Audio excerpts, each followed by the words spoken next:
Meron ako din isang kilong pusit ay aking gagataan baga ho. Ganito ho ako kung magluto ho ng pusit na ginataan. Akin munang inihahalbos ng pagka na rin pinalalambot at pang hindi ko muna. Samahan nga ho ninyo at lulutuin ko ho re.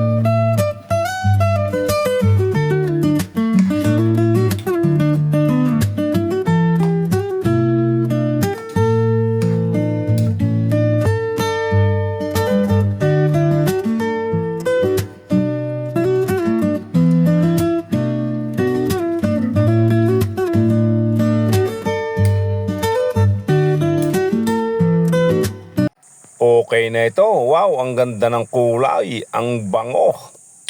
Nagmamantika. At ito na ang finished product ng aking ginataang pusit.